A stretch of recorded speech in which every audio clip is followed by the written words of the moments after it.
Hey guys, I know it has been a long time since we have met, but I am back again with a bunch of stories for you.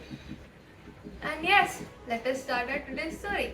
So, आज की मेरी कहानी है मूर्ख सिंह और समझदार बंदर. यस, मूर्ख सिंह और समझदार बंदर. चलो स्टोरी स्टार्ट करते हैं. So you will get to know कि सिंह मूर्ख कैसे है और बंदर समझदार कैसे है. ओके, तो एक बार एक बहुत बड़ा जंगल था. उस जंगल में बहुत सारे एनिमल्स भी रहते थे और जंगल का राजा कौन होता है? शेर. तो जो शेर था वहां का राजा एक बार एक बहुत बड़ा जंगल था और जंगल का राजा कौन होता है? शेर. तो वो जो शेर है उसको बहुत जोर से भूख लग रही थी. उसने बहुत दिन से लंच नहीं किया था, तो उसे बहुत जोर से भूख लग रही थी कि आज, तो उसने सोचा कि आज तो मैं किसी भी हाल में कैसे भी करके एट एनी कॉस्ट खाना खाकर ही रहूंगा. आज तो मैं खाना ढूंढ कर ही रहूंगा. तो वो चला खाना ढूंढने के लिए.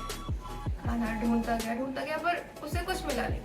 थोड़ा और आगे गया तो उसने देखा कि एक पेड़ पे एक बहुत मोटा सा बंदर बैठा था और बहुत तेज धूप थी, तो उस बंदर की छाया भी जमीन पे पड़ रही थी.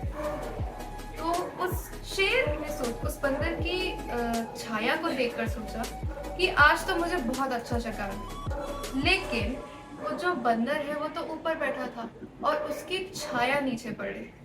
और शेर को लगा कि वो छाया ही बंदर है.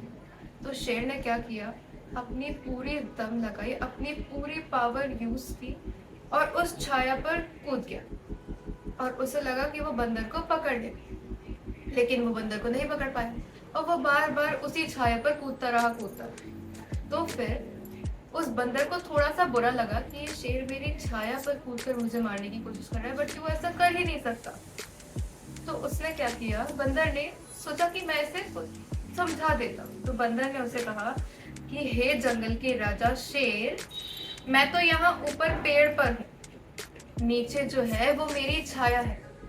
तो अगर तुम मेरी छाया पर कूदोगे तो तुम्हें खाना नहीं मिलेगा. तुम कितना ही इस छाया पर कूद लो, कितनी ही मेहनत कर लो, तुम्हें खाना नहीं मिलेगा. बट वो शेर तो माना नहीं. मैं तो जंगल का राजा हूँ, मुझे कैसे समझा सकता है, ऐसा उसने सोचा, उस शेर ने सोचा. तो अब क्या हुआ, अब शेर ने वापस पूरी पावर लगाई और वापस उसी छाया पर कूदने लगा और तब तक कूदता रहा जब तक वो थक नहीं गया और थका के चला.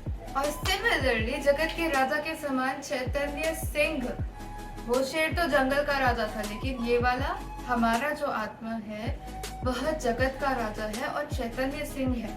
तो जगत के राजा के समान चैतन्य शेर आत्मा को भी भूख लगी है, लेकिन वो सुख छाया की तरह बाहर ही ढूंढता रहता है और इस कारण से दुखी रहता है.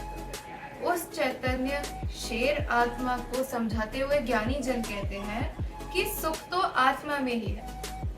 छाया रूपी शरीर, छाया के जैसे शरीर को या बाहर के जो पदार्थ हैं या बाहर की जो भी चीजें हैं उसमें तुम सुख मत ढूंढो. सुख अपने आत्मा में, उसे ढूंढने की नीड ही नहीं. And the moral of the story is, आत्मा सिंह के समान, आत्मा शेर के समान शूरवीर है, फिर भी वह अपने को भूलकर अज्ञान के कारण दुखी रहता है.